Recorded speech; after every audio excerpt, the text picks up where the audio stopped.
থেকে উঠে লিয়ামকে খুঁজতে স্টাডি রুমে চলে যায়। সেখানে কাগজপত্র গুছাতে গিয়ে লিয়ামের আঁকা একটা স্কেচ দেখতে পায়, যেটাই সে হাই স্কুলের ইউনিফর্ম পরা ছিল।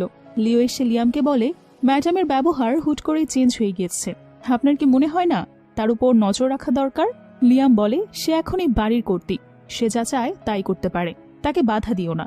আরিয়া এসে বলে, লিয়াম তোমার কাছে আমার হাই স্কুলের ইউনিফর্ম পরা স্কেচ আসলো কি করে?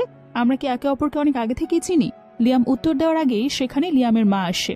আরিয়ার মনে পড়ে যায় আগের জন্মে লিয়ামের মা তাকে একটুও পছন্দ করতো না, কথা শোনাতো। এবারেও সেরকম হবে ভেবে চিন্তা করলে লিয়াম তাকে বলে, টেনশন করো না। লিয়ামের মা বলে, তুমি কি আমাকে আদতেও তোমার মা মনে করো? করলে কি আমাকে না জানিয়ে তুমি বিয়ে করতে পারতে? লিয়াম বলে, এখন তো জেনেছ।